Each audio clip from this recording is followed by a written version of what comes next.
Okay, let's make a wee start. There's a few familiar faces on the screen. There's some grey spots, so I don't know who's there. But hi, everybody. Very welcome to this session with me. My name's Jan Carson. I am a writer mostly of short stories and novels, and I'm based in East Belfast. And I'm going to be taking you through the session this morning. Just a few wee house rules before we get going. First of all, you are going to need something to write with. So if you need to scrabble around and get a pen and a notebook, or if you like to write on your iPad or whatever, that's grand too. It is going to be an interactive session, so make sure you have that to hand. The second thing is we're all grown-ups here, so if anybody needs to nip off to the bathroom, or you, like me, desperately need a coffee top up, just nip off and come back. You're grand. We're going to have a bit of fun this morning. It'll not be too serious. And the third thing is you're all on mute at the minute, which means I have the power and the control. But there will be some sessions where I'll take the mute off and ask you a question. And if you want to get my attention, give us a wave, and I will do my best to make sure that I bring some people in and we can get to hear a few different inputs to the conversation. So let's get going. What we're going to do this morning is we are going to write a short piece in response to an image. And some of you will have done similar things to this before. Some of you will never have done this. And so I want to reassure you not to be too intimidated by it. I'm going to begin, as I always begin my workshops, by reading from my hero, this woman, Flannery O'Connor. He's a fantastic short story writer from the American Deep South. And this is what she says about writing workshops. I understand that this is a course called How the Writer Writes, and that each week you're exposed to a different writer who holds forth on the subject.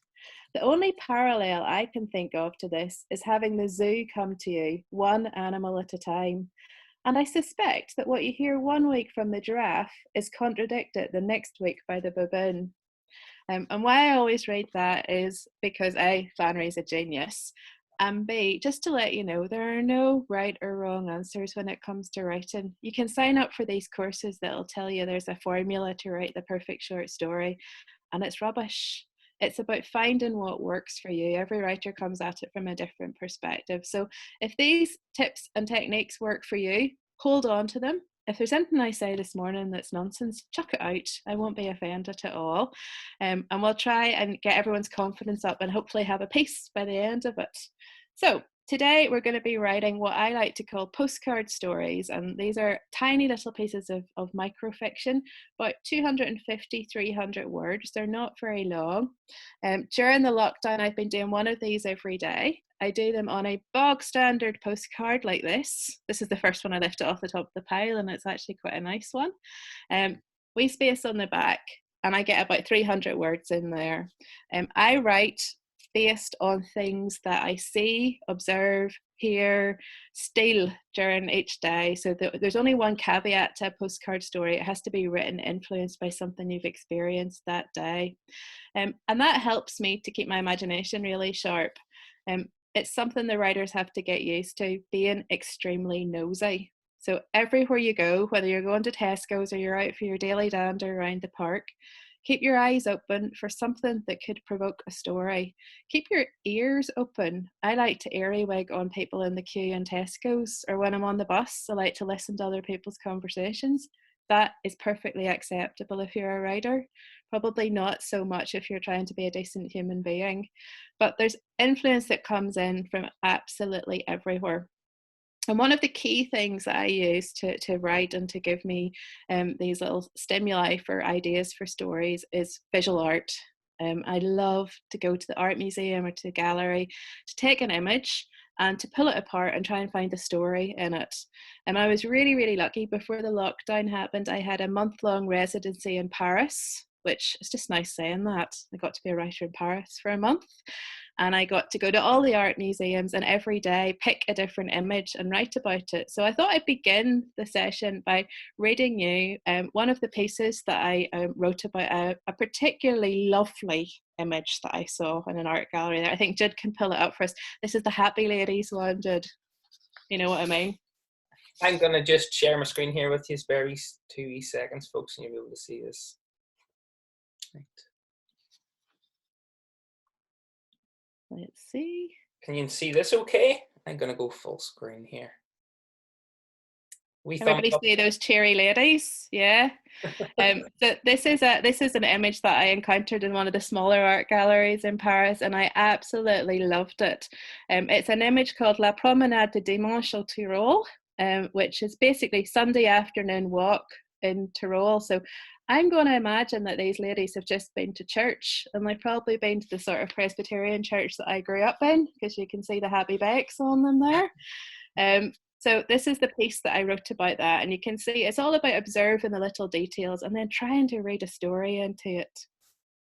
Even if I could not interpret the gallery notes for La Promenade de Dimanche au Tyrol, I would know instinctively that Jean Fautrier has not painted a Saturday afternoon dander or a midweek jaunt around the park. No, the 10 individuals captured in this painting were clearly made for the Sabbath. All 10, including the solitary male, are wearing ankle-length skirts or longer. All are hatted, all stiff-necked, all look furiously glum. Their cheeks are blooming like rosy apples. The sweat sits thickly on their brows. You can tell they've marched briskly around the forest limits at what might be called a righteous clip.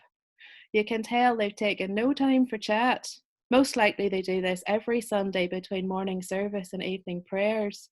Rain, hail, shine, these women keep walking, though they do not enjoy it one wee bit. You can tell this from their stoic expressions. They are not looking for our sympathy. These women know fine rightly the Sabbath isn't meant to be enjoyed. So that's a little observational piece based on that piece of artwork. And you can see there's some detailed descriptions of the people who are in the image, and also a little kind of invention of what might be going on, the story element. And what I like to do today is take you through that one stage at a time. We'll use a kind of visual stimuli, we'll look at characters, and we're going to actually create a little story. So Jude, if you can take me back to the big, I don't want to scare people too much with that image, it would ruin your Tuesday looking at it. So you back to me again. So a lot of writers think that what you begin with in a story is plot. You come up straight away with the idea of what's happening. And there may be some writers that write like that, but for most of us and most of the people I know, it's actually characters who are really, really important. If you just have a plot, it begins reading like one of your kind of thrillers or your action-paced things. If you just have description, you're basically writing poetry. It's the characters that actually allow the reader to invest in the story and have something to hook on to. And you even saw a little bit of that in the piece I just read there. You're investing the characters with emotions and feelings and something that we empathize with. That's how you get into the story. So I said there was no formulas in writing, but a formula that I usually like to work to is character plus situation. So character plus the place that you put your character into and what's happening equals plot. How the characters react to what's going on, that's what generates the plot of the story. A very simple formula. We're going to work to that today because it gives us some steps to work through in our story. And so this means that we need to begin with a character. Getting a good character for your story is really, really important. And I think often writers rush too quickly with their characters. I like to carry them for as long as I can until they become actually feel like real people in my head, someone that you could have a coffee with or get to know. I'm going to ask you all to come up with a character this morning. I'll give you a little bit of help with that. But before I start, I want to say that when it comes to writing a good character, you really want to avoid cliches. So we don't need any more Irish mammies coming out with trays full of scones. We don't need any more belligerent drunk old men. Unless you've got something unique about your character, it's just going to feel like a little bit like a trope, something that's been done over and over again. I want to read you actually a poem to illustrate this, and I'm going to be dotting a few pieces of readings through this to introduce you to some of my favourite writers. This is a poem by an American English poet called Jane Eyre, which is probably the best name ever for a poet. And what I love about her is she writes character poems, but she always goes for the unobvious character. So this is a poem about a panda. It's one of my favourite poems ever. And it's a panda who's in a zoo who's about to be released into the wild. We've all heard that story over and over again about animals being released into their natural habitat. This is a very different panda. This is the only panda in captivity who doesn't want to go back to the wild. So listen to how she's developed a unique character from a situation that we've heard over and over again. It's just about a page long. An American panda leaves the National Zoo. I don't want to go. Give me another ice lolly the size of a tire with pear chunks in it. I'm too important to be sent away from my custom-built grotto, my waterfall, and my fluffy bedding. There's a sweet potato waiting behind a rock for my long claws to pierce it. Another I hid in a bush for later. I don't want to go play with 150 strange pandas in China. Why can't I stay here and fondle a leafy stalk? All I want is to flop and loaf on my belly for hours like a furry hippo. People of Washington, this is the last time I'll comically fall off a branch for you, or get my tongue stuck while licking a fruity tire, or adorably flail my ungainly pancake-like paws as I lie on my back unable to get up. Will they have webcams in China? I don't want to live like a wild panda with no one watching. I love you, rocky outcrop where I clambered as a baby. Love my electronic feeding chute and the llamas next door, a cranky bunch, but they always look like they're smiling. I don't want to give them up. When spring comes to this time zone, the cherry trees will start to snow, shedding their petals in a maelstrom of forgetting.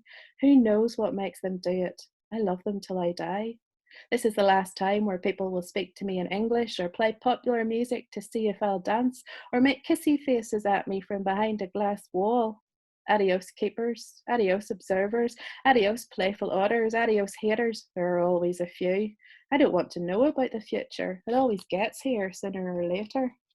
So what I love about that poem, it's funny, it's great, it always makes me smile, but I love that Jane has picked not the obvious panda. So if I'm going to give you one tip when you're thinking about a character, it's don't go for the obvious panda. That's quite easy to remember. So we're going to make a character, and to help us out, I've got a little visual image that I use. Some of you who've been in my class before will have encountered this box of delights. So this is my most precious possession in the world. My Nana passed away about 10 years ago, and she left me this biscuit tin, Joy Caramels. And it is absolutely chock full, if you can see, of old photographs. She was a furious photographer and she took pictures. This one goes back all the way to 1903, I think. So she kept all of her family photos in here. And quite often when I'm stuck for a character, I'll pull one out of this box. Try and forget that they're dressed in old-time clothes. Just look at their wee faces, and I will use that to come up with a new character idea for a story. So I'm going to share 6 of them with you today. Jude is going to bring the picture up on the screen, and I want you to pick one person, and I want you to look at their faces. I know they are wearing old-time clothes, but we don't have to set our stories in the 1930s or the 50s. I just want you to pick a face, just one. And first of all, I want to get your notebook out and put a name to that face. What is this character called? When it comes to naming a character, please, please, please don't be writing characters in East Belfast who are called Xander and Wilhelmina and all sorts of things that I don't know anybody who's called that. Think of a name that might actually suit them. These are most likely Northern Irish people. So get your pen out and get a name down for your character. We're going to go through this quite quickly, so react from your guts quite instinctively. I'll give you a minute to do this.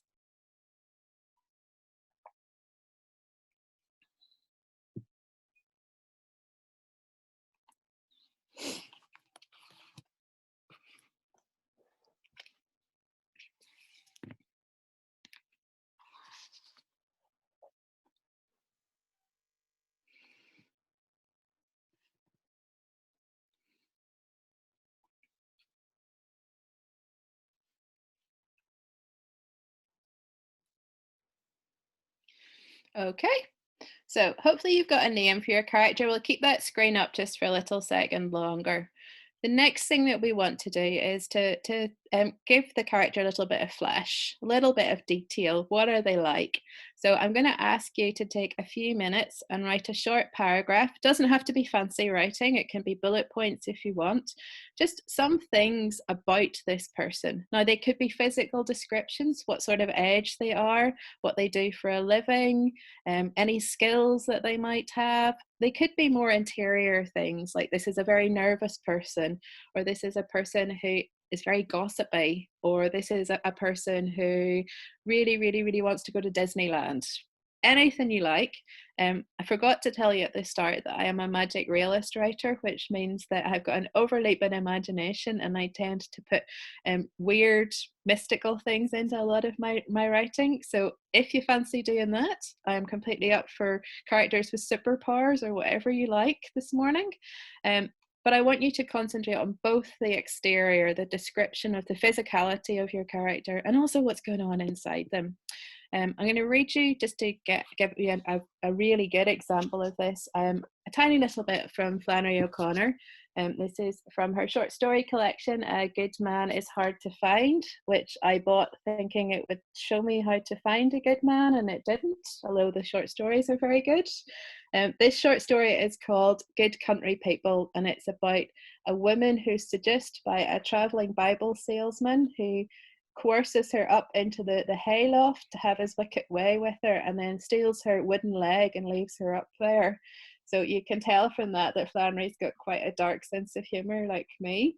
And what I want you to pay attention to in these two short paragraphs I'm going to read is a description of a character called Joy. She's described by her mother, Mrs. Hopewell.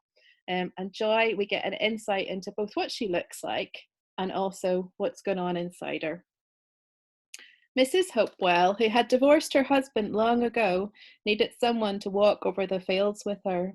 And when Joy had to be impressed for these services, her remarks were usually so ugly and her face so glum that Mrs. Hopewell would say, "If you can't come pleasantly, I don't want you at all."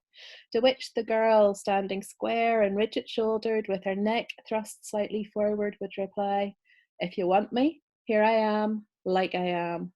Mrs. Hopewell excused this attitude because of the leg, which had been shot off in a hunting accident when Joy was 10. It was hard for Mrs. Hopewell to realise that her child was 32 now, and that for more than 20 years she'd had only one leg. She thought of her still as a child, because it tore her heart to think instead of the poor, stout girl in her 30s who'd never danced a step or had any normal good times. Her name was really Joy, but as soon as she was 21 and away from home, she'd had it legally changed. Mrs. Hopewell was certain that she had thought and thought until she hit upon the ugliest name in any language. Then she'd gone and had the beautiful name Joy changed without telling her mother until after she'd done it. Her legal name was now Holga. When Mrs. Hopewell thought of the name Holga, she thought of the broad, blank hull of a battleship. She wouldn't use it. She continued to call her Joy, to which the girl responded, but in a purely mechanical way. I love that. And I think it's a very strong description because we get all of those little details about Holga's age, that she's square-shouldered, rigid, awkward, stout. But you also get a visual image coming to mind. And when I think of her, she's always one of those kind of brazen German maidens with the big plaits coiled around her head. And she's got a face like thunder. So we're getting both the interior and the exterior description of Joy Holga. I want you to do the same with your character. I'm going to give you about 5 minutes to do this. Just a short paragraph describing who they are, externally and interior. I'm going to come back in 5 minutes, and if a few of you wouldn't mind sharing, because it's always good to hear what people have come up with in progress, and then I'll take you through the next step. So 5 minutes, we are at, oh, very perfectly, 25 past 10. At 10:30, I want to hear what you've come up with, so get scribbling.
Okay, folks, last minutes.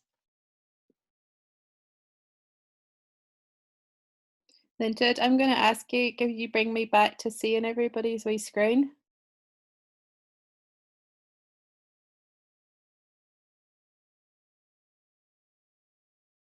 Super. Jude, is it possible to unmute people? Yes, that's no problem. I'll do that now. Fantastic. So if there's even a couple of people who would like to introduce the rest of us to the character they've created, I always like to say this is a bit like a dinner party where you're being a bit like over enthusiastic, saying, can I introduce you to Molly and tell you some things about her interior life as well? But if you think about it like that, it's not like a professional reading out your notes, but just saying this person is this, this, and this. Anybody fancy having a wee go at that? You can put your hand up. I can unmute you. I just don't want to unmute everybody because we might get a wee bit of feedback through it, and some of these speakers might end up. So if you can give Jid a thumbs up if you'd be willing to have a wee go at this, that would be fab. Yep, we've got someone Alexander, there. brilliant. That's great, Alexander.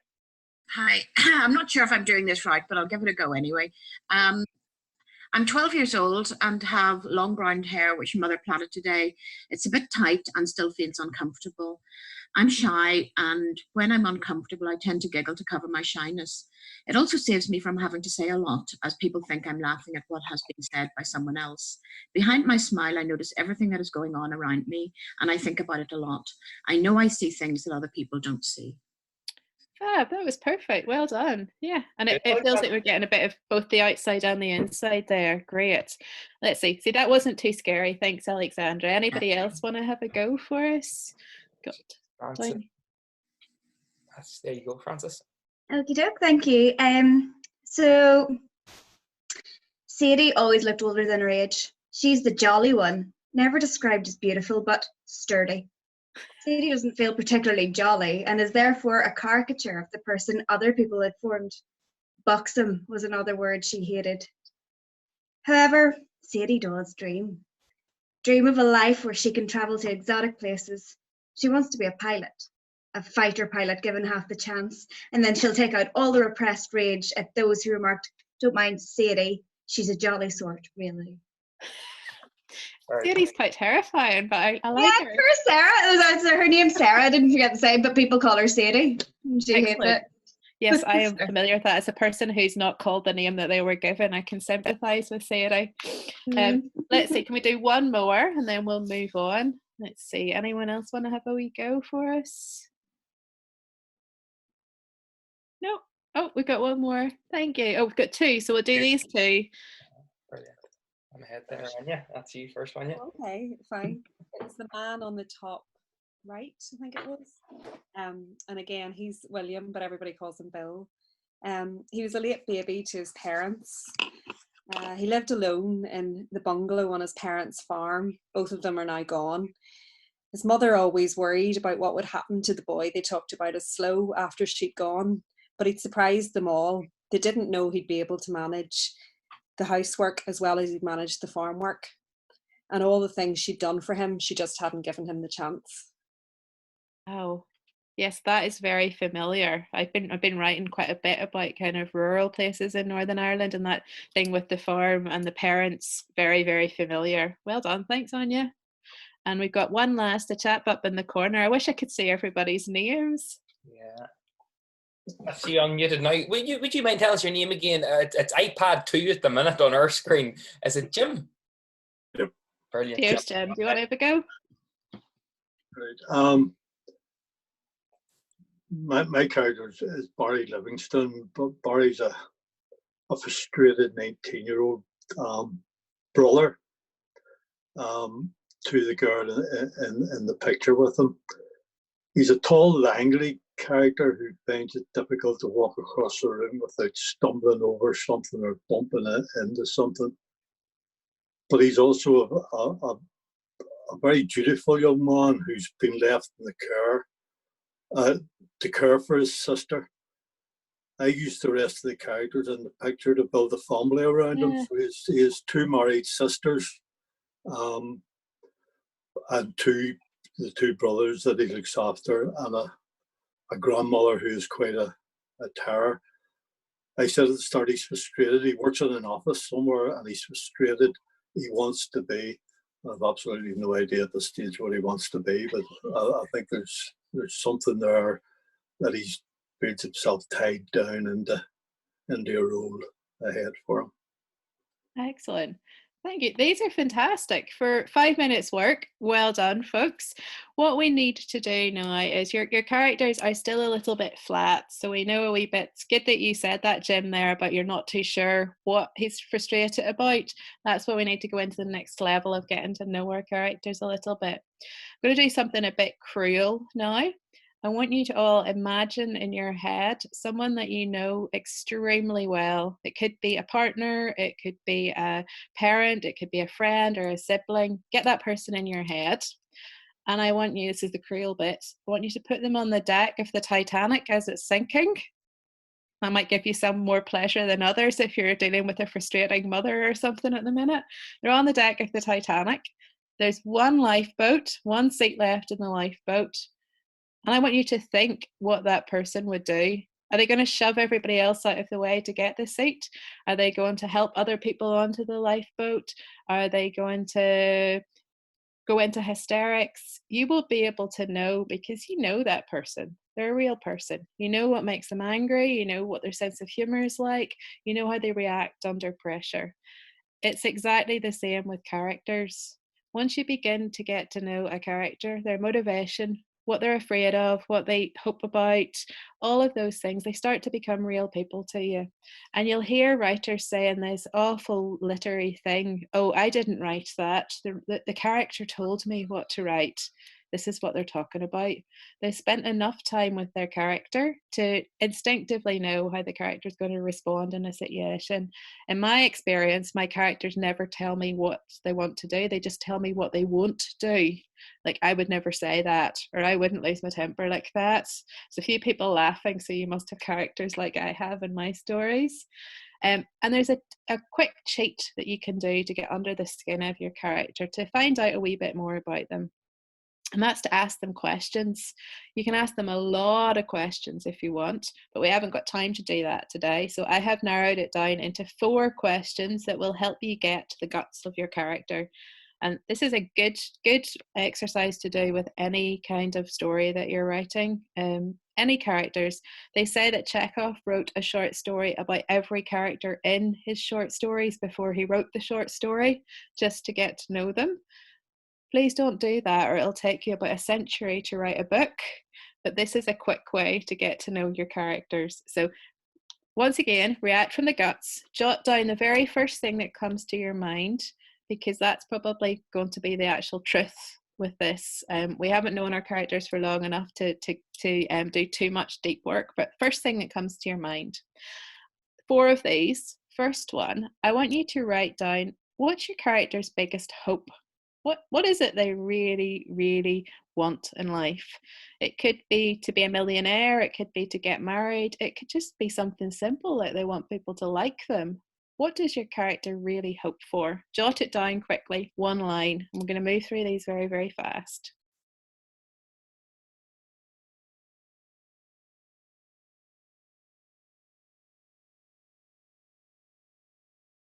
Okay.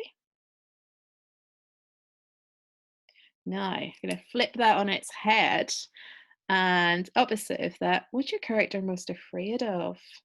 Are they scared that people will see what they're really like? Are they scared that they'll turn into their mother? Are they scared that they're going to die from an earthquake? What are they scared of? What's their biggest fear?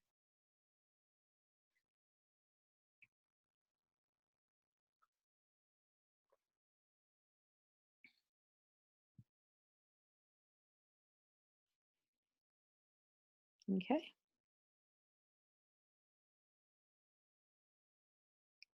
Third one of these. What is your character's biggest asset? So, what have they got going for them? Are they a really good friend? Are they good with money? Are they absolutely hilarious? Are they a fantastic flamenco dancer? What's their biggest asset? What have they got going for them?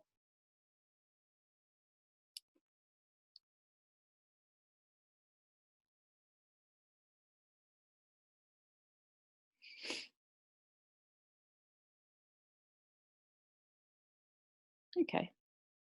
And you can probably guess what's coming in response to that. What's their biggest flaw? Final one is, what is the kind of character fault that runs through your character? Are they really insecure? Are they jealous all the time? Are they not very good with money? What's their biggest flaw?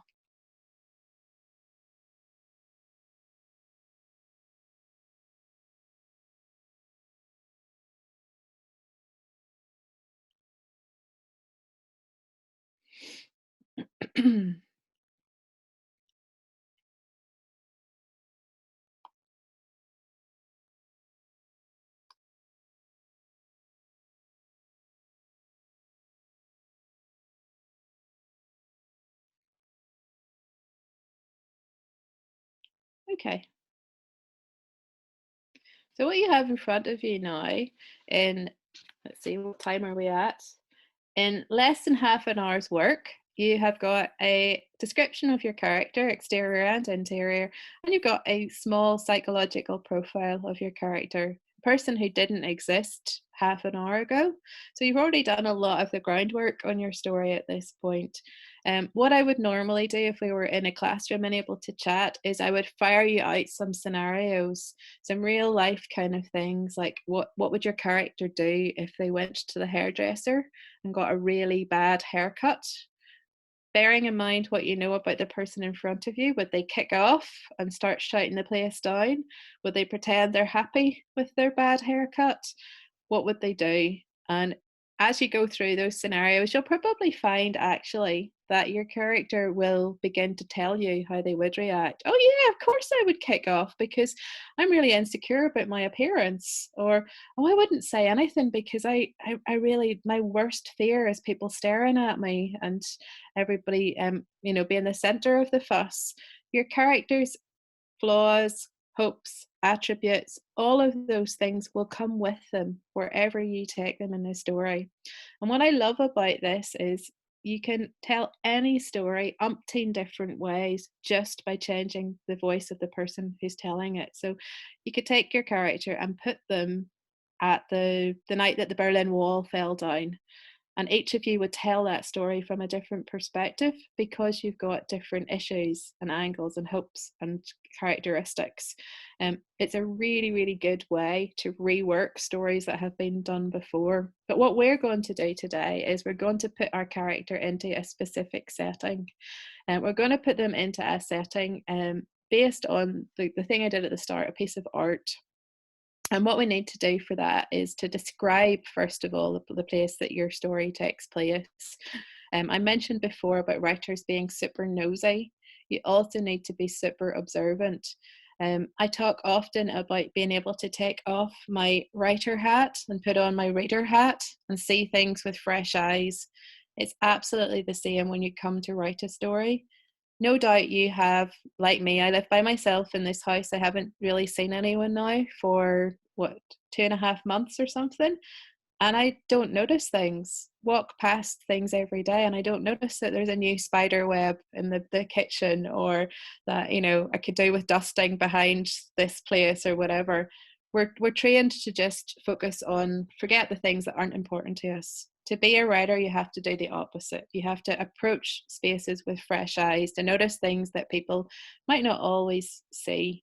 I had a really good experience with this last year. I got to be writer in residence in the Royal Hospital for a week and write stories about what I saw there. And it was amazing how many doctors and staff members came up and said, oh, I walk past that every day and I've never noticed it before.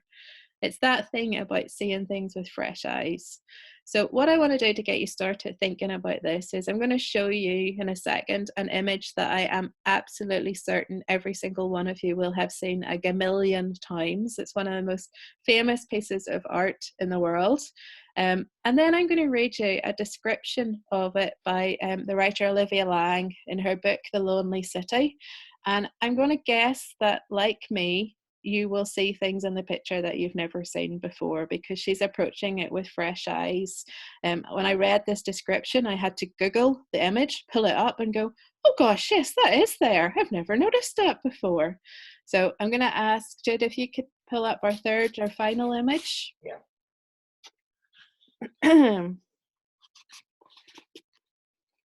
So everybody will recognize this instantly.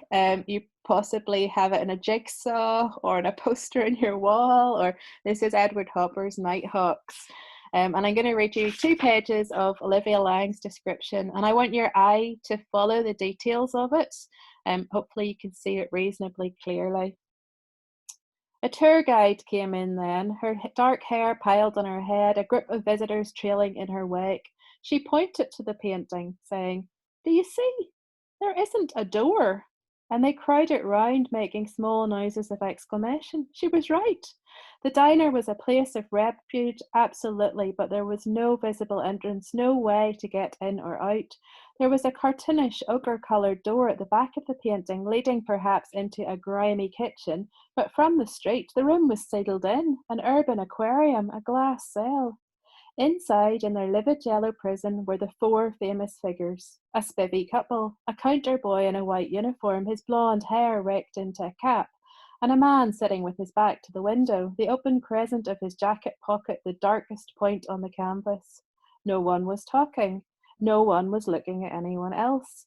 Was the diner a refuge for the isolated, a place of succour, or did it serve to illustrate the disconnection that proliferates in cities? The painting's brilliance derives from its instability, its refusal to commit. Look, for instance, at the counter boy, his face made affable, maybe cold. He stands at the centre of a series of triangles, presiding over the nocturnal sacrament of coffee. But isn't he also trapped? One of the vertices is cut off by the edge of the canvas, but surely it's narrowing too sharply, leaving no room for the expected hatch or gangway. This is the kind of subtle geometric disturbance that Hopper was so skilled at, and which he used to kindle emotion in the viewer, to produce feelings of entrapment and weariness, of profound unease. What else? I leant against the wall, sweaty in my sandals, itemizing the diner's contents. 3 white coffee cups, 2 empty glasses rimmed in blue, 2 napkin dispensers, 3 salt shakers, 1 pepper shaker, maybe sugar, maybe ketchup, yellow light flaring on the ceiling, livid green tiles, triangular shadows dropping lightly everywhere, the colour of a dollar bill. A hoarding above the diner for Phillies American cigars, only 5 cents, illustrated with a crude brown doodle. A green till in the window of the store across the street, not that there was any stock on show. Green on green, glass on glass. A mood that expanded the longer I lingered, breeding disquiet. The window was the weirdest thing, a bubble of glass that separated the diner from the street, curving sinuously back against itself. This window is unique in Hopper's work. Though he painted hundreds, maybe thousands in his life, the rest are simply openings, apertures for the eye to gaze through. Some catch reflections, but this was the only time he ever painted glass itself, in all its ambiguous physicality. Simultaneously solid and transparent, material and ephemeral, it brings together what he elsewhere did in parts, fusing in one devastating symbol the twin mechanisms of confinement and exposure. It was impossible to gaze through into the diner's luminous interior without experiencing a swift apprehension of loneliness, of how it might feel to be shut out, standing alone in the cooling air.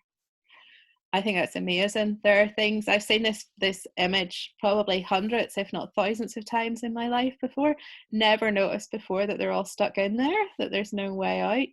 Never noticed the colour or the starkness of all of the things that are missing from the picture. And I think it's a really good example of paying attention to what's obvious to us, what we think we know. So we're going to give our story a setting now, and I'm going to be really, really cruel, and I'm going to ask you to set your story in the space that you are currently sitting in, because I'm guessing it's the space that you are most familiar with at the minute and probably haven't looked at properly for a long time. So I'm going to give you 5 minutes to jot down a quick description of some things in the space that you maybe haven't noticed for a while, that a bit like what Olivia Lang's done with the Hopper description there, things that if a stranger came in and looked at your living room or your dining room or your bathroom, if that's where you are now, no judgment at all, they might go, that's a bit weird, why is that there? Like, if you look behind me, you can see, it's really hard to do this guy is Charlie from Casualty, who is my official totem through lockdown. And I've done so many Skype interviews and things like this, and at some point someone will say, is that Charlie from Casualty on your bookshelf? And I have to explain again that he cheers me up and keeps me going. But you probably all have something like that in the space you're in. So I'm going to give you 5 minutes, come back to you about between 5 to and on the hour, with a description of the space that you're in right now, and be as detailed as you can possibly be. Go.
Hmm.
Okay, just a couple more minutes, 2 more minutes.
Okay, let's bring everybody back in. Jude, can you do your wonder thing of waiting for a wave again and seeing who we can unmute? Yeah, no problem. Who'd like to give us a wee description of the place that they're sitting in at the minute? Give Jude a wave if you'd be up for it. Colette, there we go. Hi Colette, that's you unmuted now. Okay, so a large rectangular room, all glass at the far end, where the unkept green bushes and silver birch trees look like they're trying to come inside. A sofa, squashy and inviting, tempting. The TV sits in the corner, not much on. Why are there Christmas lights slung above the patio doors? Oh yes, we decided we liked them and left them there. So too the bright wreath above my head. The dining table is now my desk in the middle of the room. But do we really need a clothes horse in here? No, hang the washing out on the line. At the entrance from the hall is the actual kitchen. It's well planned, easy to access, cream cupboards that need washed, too much clutter. But what a lot of fruit sits on the island. Do all three of us really need that much fruit in a lockdown week? I'm happy. At least we're doing something right. Excellent. I love the squishy sofa, the inviting squishy sofa. I can see the pillow. So hard not to jump over. Excellent. I love the fruit thing as well. It's like guilt fruit. You always buy fruit because you're feeling guilty, and then Now I feel bad because my fruit bowl's looking a bit decimated at the minute. I need to get to Tesco's. Let's see. Anyone else want to have a wee go at describing where they are? There's Kaelin. There you go, Kaelin. That's you unmuted now. Don't know why I did that. Okay. No longer a kitchen, but now a classroom. The room has got so much smaller since lockdown. A monstrous but working printer clutters. Can't read my writing. Sorry. Clutters the shoved-in desk to print out the daily homeschool tasks. Printouts tumble from the counter, loaded with paint. Empty yogurt pots, toilet rolls, skeletons. Apologies. Junk art corner. The bench is no longer visible. It houses my yet unopened clear plexi boxes. Crates I stuffed all my work into on my moonlit flick from the studio the night before lockdown. Full of good intentions, but yet unopened. I said that twice. One counter is still a kitchen, or should I say a cafe. They never stop eating. I go to bed with a tidy counter and wake up to a sea of crumbs, open Nutella, peanut butter on a knife, and wraps that haven't been sealed back up and going hard at the edges. No need to guess who the culprit is. It's not an easy on the eye room. Love that. And there's a wee bits of humour in there too, which are great. Thank you so much. We got one more. Let's see. Anyone else? We'll do one more. Tim there as well wants to have Tim, a wee- did you want to have a wee go? Oh, sorry. And Anya? No. Tim, you want to go, D? No, okay. No. Well, somebody else. Anya? There. Yeah. I think Anya's waving. Yeah. There you go, Anya. Oh, okay. I hate this room. I'm in my mum's house and I hate it. It's really dark, but anyway. The room decorated expensively, but a long time ago when you bought once and you bought good, in a time when things were meant to last. The bookcases where Camus is settled in beside glimpses of Carrickmore. The timeline of photos on the wall, mostly taken in the same dark formal studio, children on a velvet chaise longue with this potted plant. Was it artificial or was it well cared for that it lasted so well over the years? Communions, confirmations and graduations, a wall for each of them, aging from left to right. Oh, I love it. It reminds me of my best friend in high school. Her dad was the wedding and baby photographer in Ballymena. And whenever he retired, we helped him clean out the attic. And it was like watching the progression of the whole town, but everybody had the same sheepskin rug they were imposed on. It got progressively filthier as the 80s progressed. Fantastic, guys. And what you're doing there is, I can already hear it, you're starting to look at something that you see every day with fresh eyes. I'm going to read you while you were scribbling away. I should have been doing one myself, but I went to hunt out this, which is a kind of similar thing that I wrote a wee short postcard story about Bath. Has anyone ever been to Bath? Yeah, beautiful, beautiful city. I mean, Bath the place, not Bath the concept. I hope you've all had a bath at some stage during the last 2.5 months. So I went there, and the caveat for this is, sorry if this offends anyone, but I really hate Jane Austen. I'm not a Jane Austen fan. People are switching off their screens straight away. This is what I wrote down, trying to see Bath. I've been there many, many times and trying to see it again with fresh eyes. It's impossible not to imagine Jane Austen at ease in this city, walking and folding her hands in gloves. The squares are square and bordered on all 4 sides by privet hedges and black spike ironwork. The buildings are the bleached blonde colour of old sand, and everywhere the ivy climbs neatly, never once taking its ascendancy for granted. Even the cobblestones are correctly angled. This is a place for moderation and discreet romance. Small intrigues might be permitted in their proper place, but even these would be tight as a well-laid table or a slip of Sunday afternoon needlework. This is the kind of city which is always clean and inclined to resolve itself in the time necessary to drain a china teacup and refill. In other words, Bath is 2 square miles of sense and sensibility, the kind of place which made those Brontes howl.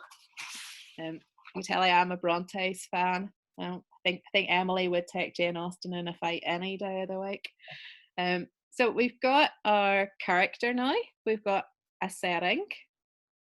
Where do we get a story from? And the last thing I want to take you through now is where does the stuff that happens come from? And a lot of it comes from just taking your character and putting them into the setting that you've created, the wee world that you've built for them. But we need a wee bit more structure than that. We don't want them just sitting on the sofa admiring the baby photos or wondering why we haven't taken the Christmas lights down yet. We need something to happen. So what I thought I would do is take you through a very, very, very simple story structure. If you look online, if you Google story structures, you'll get umpteen different things. Go through steps 1 to 9 and you'll have a like fail-proof story and you'll probably win an Oscar for it and it'll be great. I don't like those things. I think there's very little room for creativity. What we're doing when we write isn't an exact science. It's experimenting and messing around and playing. So I use this story structure because it's incredibly simple and it just gives us something to hook our story on. We want to be asking ourselves, first of all, some big questions. Your character that you created is going to be in that space that you've just described for me, which might jar slightly because it's your space, you're very familiar with it. You're going to have to come up with a reason for why that character is in this space. So the very first question you're going to be asking yourself is, why has this happened? Why? Why is Bob, who usually works in an accountancy firm, in my living room? Why is, this young 12-year-old girl in my kitchen? So you're asking yourself why. You're asking yourself then, how will they react knowing what you know about them? And that's very, very important. I've already mentioned this. Your character's core values, what they're afraid of, what they want, will not change under pressure. When the different situations, they're still essentially the same person. So you know yourself. If you're the kind of person that is very particular about how they look, which you can tell from looking at me this morning, I am not one of those people. But if you are, even when you're in dire circumstances, so you're stranded, your flight has been cancelled and you're in an airport and you haven't slept in 3 days, you're probably still going to go into the bathrooms and make sure the makeup's okay before you're interviewed for TV. Those kind of core values do not change regardless of the situation. If you're a inherently shy person and you're thrown into a bank robber situation, you're probably not going to be the loudest one at the front charging the guy with the gun. Those things are very, very key to every character, and it's only in a very, very rare circumstances that a character will act outside their own characteristics, kind of thing. So how would your character react, and then what are the consequences going to be? So if your character reacts in a certain way, how is that going to impact the people around them, the situation? What are the consequences? And when I talk through that, that's actually a very, very simple structure for a story. You might want to jot this down. So every basic story is going to have 3 things in it as far as I can see. The first of them is what we call in writing an inciting incident. So not exciting, it's inciting, and that just means something to kick things off. So it could be a change in circumstances. I'm a big Agatha Christie fan. A lot of Agatha Christie's inciting incidents are a stranger arriving in town, something different, a crisis, a bomb is discovered. It can be a very small thing. It can be, as little as a conversational thing, someone saying to their mum, why have you been lying to me? That's an inciting incident. It pushes the action forward. So our first thing in our story structure is always the inciting incident. The second thing is action. What happens because of that inciting incident? Do they have an argument? Do are glasses thrown? Do they storm off? Do they sit down and talk? It doesn't have to be very dramatic, but something has to happen. If nothing happens in your story, I'm really sorry to tell you this, but you've accidentally written a poem. And that's wonderful. I love poets as much as the next person, but I'm not a poet, so I like things to happen in stories. So action. Second thing is action. And the third thing I've already mentioned is consequence. What are the consequences of this occurrence? What's just happened? So do you never speak to your mother again? Do you lose a limb in the fight? What are the consequences? I'm going to read you a very short postcard story, quite a silly one, and I'll talk you through the inciting incident, the action, and the consequences here, and you can see how it works out. These are some of the ones I've been written during lockdown, so they are kind of related to incidents that have been happening in the last few months. I think there was a while there where there was a shortage of chickens because people were all trying to get a chicken so they'd have fresh eggs every day. Doesn't work so well when you live in a 2 up 2 down in East Belfast, but I'm sure lots of people were making the most of getting a chicken. So this is a story about that. Mammy says we should get ourselves a chicken, then we'd have a constant supply of free eggs. There's your inciting incident, the thing, the change. Mammy says we should get ourselves a chicken. Daddy says everybody's trying to get their hands on a chicken these days. There's not one to be had for love nor money in the whole of Belfast. Last year in school, we learnt that chickens come from eggs. All you have to do is keep the egg warm, and after a few weeks, out pops a wee yellow chick. This morning, I lifted an egg from Mammy's baking cupboard. Action. I've been carrying it around all day, really, really carefully. I have it tucked into my armpit. It's warm in there, just what you need for hatching chicks. I've been standing funny all day just to make sure I don't smash it. I can't play football or ride my bike. I even had to lie when Daddy asked me what was wrong with my arm, why I was holding it at a funny angle. I told him I'd bumped it off the fridge door. I know it's wrong to tell lies. Daddy would be cross if he knew. It'll be worth it though in 2 weeks' time when the wee baby hen pops out the end of my jumper sleeve and we have free eggs every day. Daddy will understand then. He'll see how clever I am. Consequence. So it's quite a simple wee story there. You get the inciting incident of the mum saying, I wish we had a hen. That's what kicks off the action. And then most of the action, the story is actually mostly action. It's what the wee fella does to try and grow his own chick. So whenever you're looking at the structure of your story, it doesn't have to be 1/3 of it is what kicks it off, 1/3 of it is action, and the bit, with another third of it is consequence. It's not divided up that evenly, but we just need to see that flowing through, that something kicks things off at the start, there's some action, and then there's some results to it. Is the dad disappointed in him? Does the dad see him for the champion he is? What's the consequence at the end of the story? So that's what we're going to have a go at. I know all your wee faces are looking pretty terrified now. I'm going to give you all your inciting incident just to help you out a wee bit. What I want you to do is take this inciting incident and I want you to start to scribble around and see what it might kick off in your character if they were in that space. So the inciting incident I'm going to give you is very, very cliched and awful, but it's a knock at the door. I'm going to leave it as open as that, so it can be anybody you want at the door. It can be the postman delivering something. It can be, someone coming to rescue them because they're trapped in this space. It can be their child coming to say, can I have another piece of fruit, Mom? It's only, it's been 3 minutes since my last banana. I need another one. Whatever you fancy, a knock at the door is your inciting incident. What's going to happen to your character? That's your action. And then the consequence, what are the results of that at the end?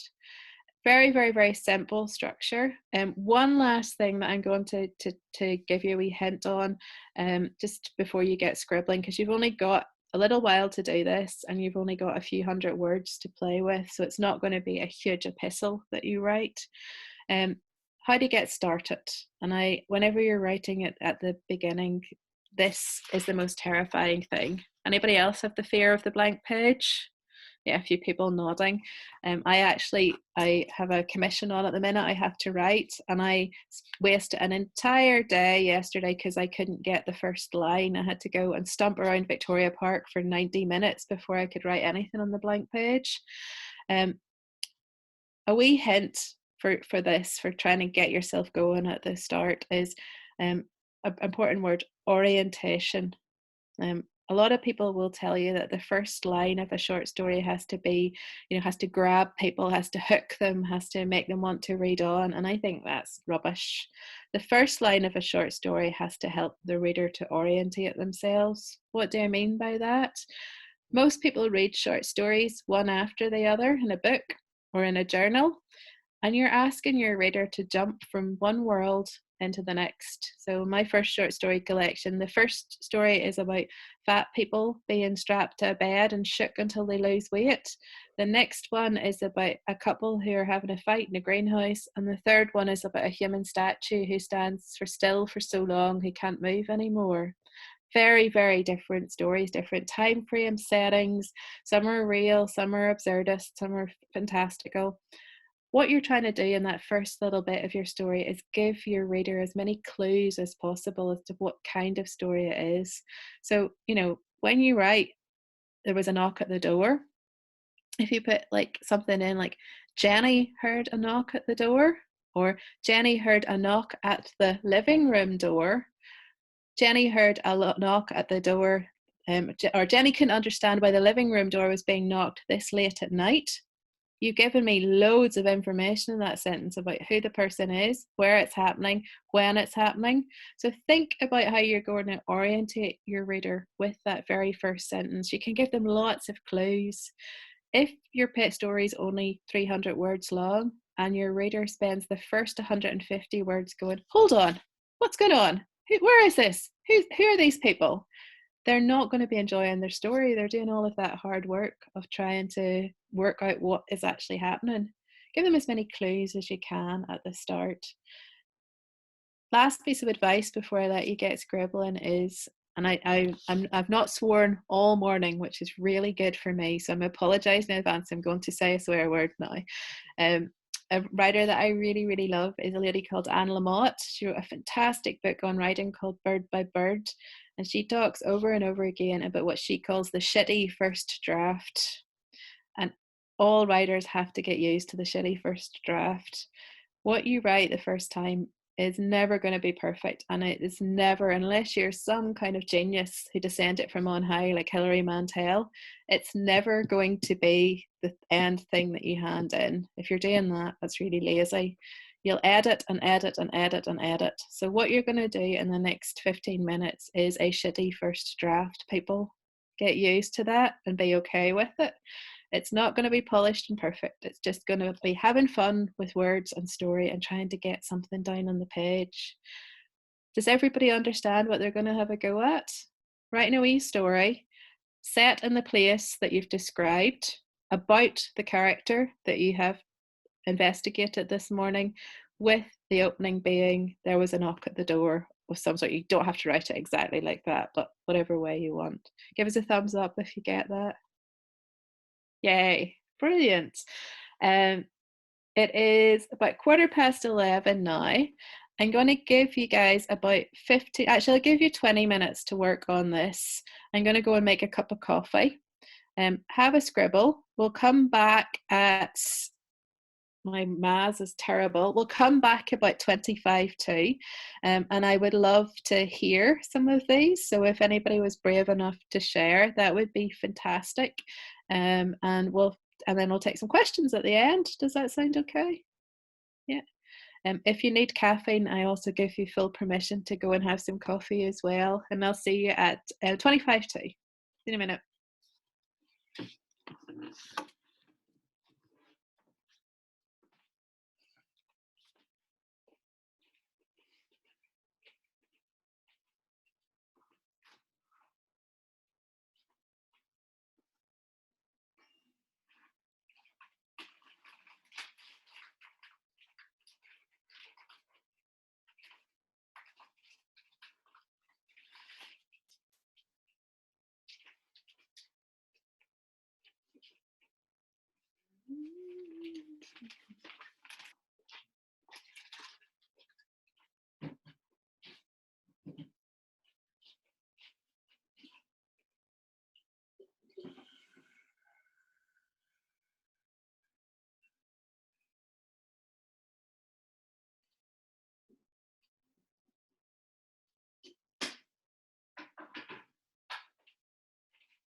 Okay, guys, this is your 5-minute warning to let you know you've got 5 scribbling minutes left.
Okay, last minute, everyone.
Okay, I think if we all come back in now.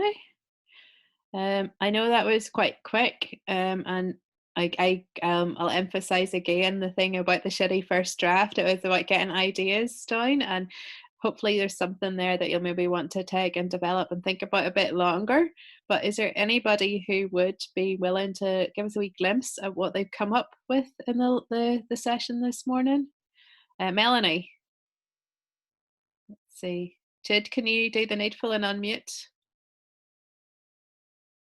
I can't get. There you go, Melanie. There we are. So I know what you mean about creativity whenever you do the same thing every day, but anyway, I'll give it a go. So over the daily COVID-19 update on the radio, Agatha heard a knock at the front door. It had been a very long time since someone had knocked that door. Normally people just came round the side, a quick rap, and then they came. Agatha was quite fuddled by this new normal. She hadn't ordered anything off Amazon for any of her baking creations. She wasn't expecting a delivery. She moved to the door wondering, how were you able to keep your distance when you opened the door? Whose responsibility was it to step backwards or forwards? She put her hand on the door handle, pushed it down, no response. The door was locked.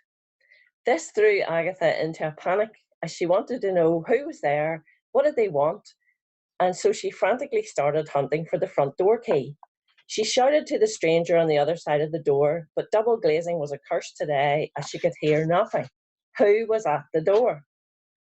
No sign of the front door key, as it had been an age since anyone had used this way into her home.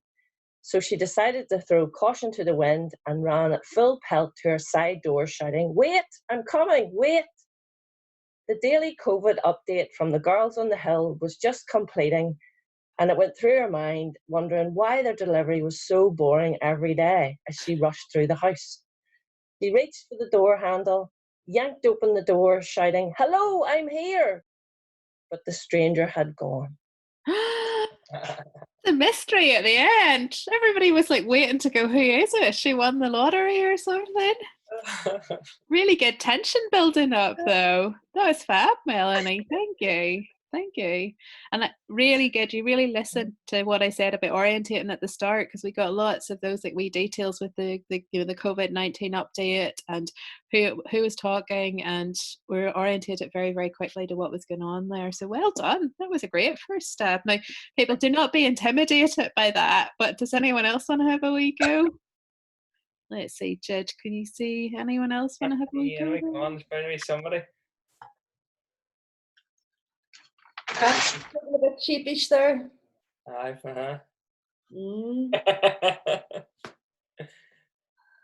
won't pressure anybody. It's a really shitty first draft. Well, that's the point, isn't it? Okay, so there's a knock at the door. Sadie has come over. My mother thought it would be a good idea for her to spend some time with someone her own age.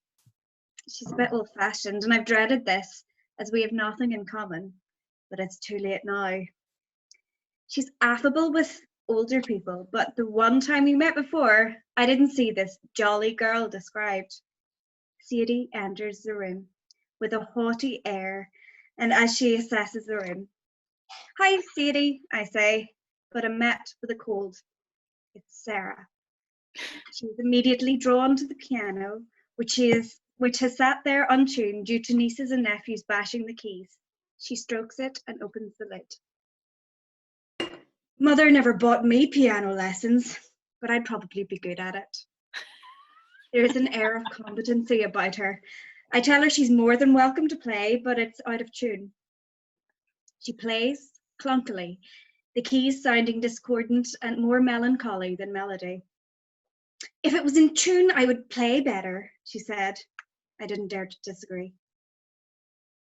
Love it. And I love to see that wee line about like, I'd probably be very good at it. It gives us so much insight into Sarah Sadie's character. You just hear her saying that. I have got a niece that is quite like that. And she sent me a text message 2 days ago with a piece of art she'd done, and underneath it she'd written, "I think this is probably my best work ever. It's very good." I was like, I might have to do some work on the humility at some stage there. You gotta admire the confidence, though, you know. Exactly. I wish I had some of that sometime. Thank you so much, Frances. That was fantastic, and lots of wee details, and using the environment, the space around you to bring along the story as well. Really, really good. Let's see. Can we do one more? Anyone else brave enough to have a wee go? Jim, will you have a wee go? There you go. Let's see. There you go, Jim. Yay, that's us. Okay, here goes.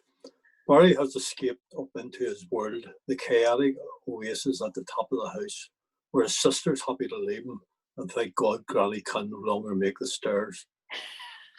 He nestled into the old rejected executive chair, recklessly retrieved from the unguarded bonfire one drunken night last June. He turns on his laptop, his desktop, his iPad, and his phone, and eagerly anticipates who he'll meet tonight and who he can be. Oh no! The video doorbell rings, chimes on his computer, his laptop, his iPad, and his phone. Barry instinctively reaches out to answer it, and then for some reason, he's not sure why, he pulls back and ignores it. Rather hurriedly, he logs on to one of the less savoury sites he visits occasionally. Despite his best efforts, he hears muffled sounds and angry voices from down below. But his turn has just come to speak to the lovely Lucy, her eyes backing him in as the pound notes roll on. All goes quiet downstairs. You've gone for quite a dark angle there, but really good. Yeah. And I love the wee details about the doorbell going, because I think we're all experiencing those kind of intrusions into our real life at the minute. So feels very, very timely, Jim. Really good. You lot are all quite funny as well. Everybody has managed to weave humour into their story, which is good that at this stage we're still finding things to laugh about. I hope that you've enjoyed that this morning. And that it's been fun, as well as maybe giving you a few wee tips for doing this again. I guess what I was thinking about when I put this together was Leslie had mentioned that, you know, a lot of it was about responding to art, this project. And those tips, you know, we've done it today with describing our living room and building a story around that. It could equally be done with a piece of art. Like, I could have given you Nighthawks and said, can you all set your story in this space that Edward Hopper has created? I was actually myself, I was thinking about how fun it would be to do with some of John Luke's paintings. I'm not sure if you've seen some of them, but there's incredible characters that appear in those. If you wanted to go really mad, you could pick a Dali and have a go there. But you can do it with anything. It doesn't have to be a physical environment in front of you. It can also be, as I mentioned earlier, that you pick a historical setting and you say, right, well, I'm going to tell the story that happens, you know, in a trench in the First World War, or at the Battle of Hastings, or wherever you fancy it. And I think what has been interesting with you guys is you have all used the kind of the third person, so you're not talking as the character. It could also be equally fun to talk in the voice of the character as well. I really enjoy doing those. So to step into somebody else's shoes and tell the story from their perspective. So you've got one wee like technique there, but you could morph it lots and lots of different ways to have some fun. When I write those little tiny pieces, lots of them never go beyond being a tiny piece. Others become a wee bit like an ideas diary for me. So I've got the kind of bones of a story, and sometimes I'll come back to it and think there's actually mileage in that could be a whole short story. I'm going to keep working at it and expanding it, and it could become 3,500 or 5,000 words. Scarily, once I'm warning you about this, it once became a novel, so be careful of that. You can easily jump from 300 words to, oh dear, I've just written 90,000. So be very careful about that. Characters can be sneaky on you. We've got about 10 minutes left, and I would love if anybody had any questions about anything at all. I don't get to talk to people very much, so I'm quite happy to sit here and talk for a while. But has anyone got any questions about writing techniques or what we've done today or projects that you're working on or anything like that? If you give us a wave, we will unmute you and let you speak at length. Jed, if you can keep a wee eye out as well for me. Anyone got a question? Let's see, we've got one down here. Oh, there we go, Teresa. Teresa? What if you, I mean, I did do something in the end up, but I really was like, God, I just hate the person being in the space you said. Yeah.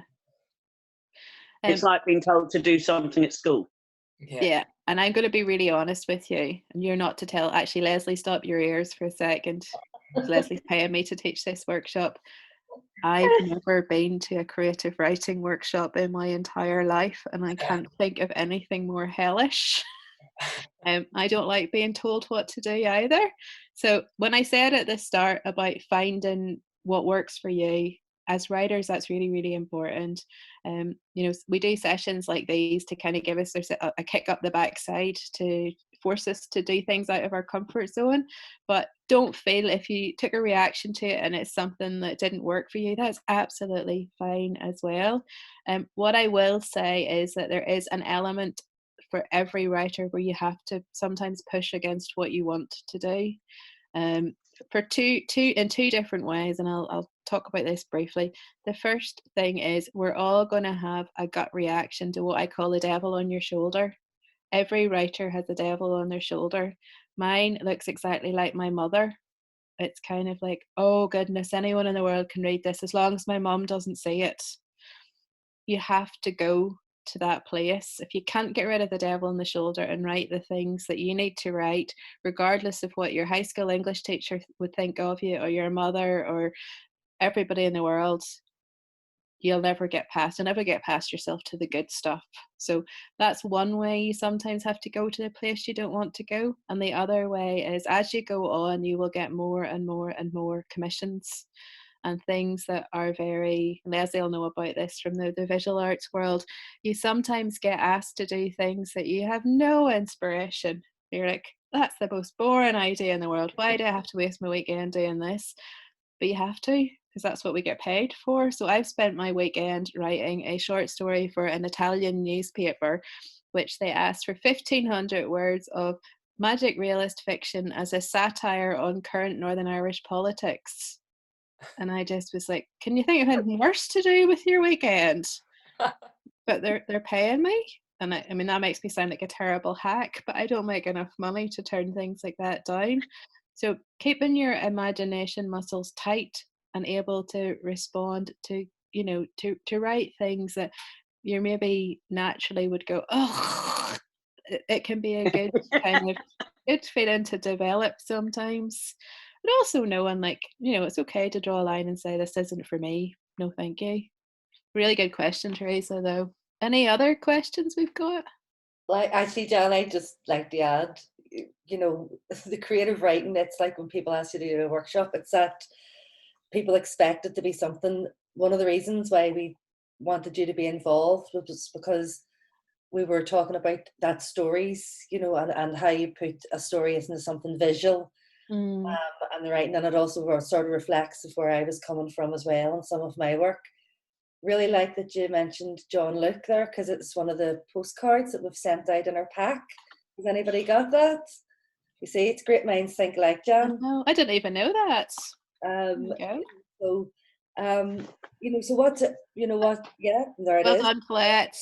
If there was a prize, you would get it, but there's no prize for this class.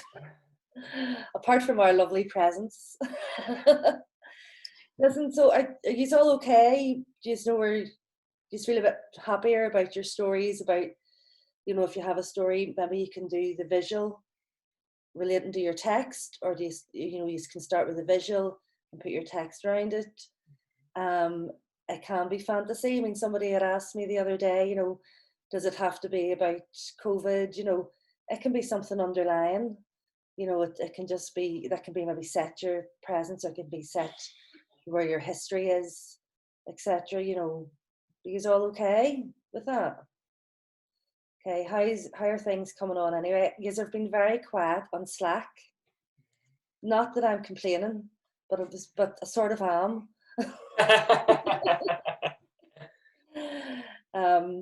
You know, that's what it's there for. Ask me questions, send me visuals, you know, or if you've got something, I'll go and find out something, maybe point you in the right direction. So don't be strangers, okay? And thank you to Jan as well, who was absolutely amazing. Thank you very much. We're going to try and press gang her into doing some more of these, and now I know that she's a poor struggling artist like myself. We've got her hooked in. I don't do any more satires on Northern Irish politics. Okay, so the next week, I think it's next Tuesday, we've got Bill Rolston, who's going to do some about talking of satire, political murals and memorials and slogans and how they've changed. And I love that. I mean, you were saying about, because Jan mentioned that you are all very funny. I mean, I love that black humour, and I think we talked about it last week, and you know, we touched on it, and even Samantha, when she was talking about the library postcards, touched on it, you know, and I think it's quite unique to us in this part of the world, that our lovely black humour. So bear that in mind as well. You all okay? Class. I get a wee comment there from Colette saying thanks so much to Jan. That was great, so interactive and fun. So great feedback, Jan. And it was so. And there's Joanna Fife as well, sending you some love. Brilliant. Oh, you're getting all this love now. If you click down in the bottom of your screen, Jan, you'll be able to see the wee chat, or where it says chat, that'll bring up the wee chat. Oh, yeah. I can see. Can I say one wee thing just before I go?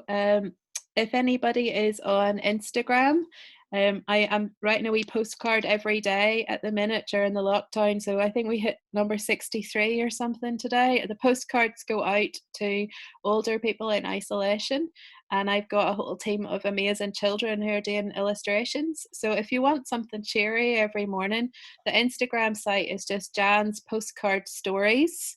And I post one every day of the kind of like the chicken and the egg one. They're not too highbrow, but they're something lovely. And I'm also open to, if you know anyone who is in isolation who'd appreciate a wee postcard story, you can drop me a message and I will write one to them and post it directly to their house. So it's a way to keep in touch if you want to. Thank you, folks. Brilliant. I've just sent in a link to that Instagram of Jan's there, Jan's Postcard Story, so you can go onto the Slack and click on that if you just want to see it. That's brilliant. Okay. Really nice. All right. Thank you very much. You're so welcome. See you guys soon. All right. All the best. Bye, Thank you. Bye.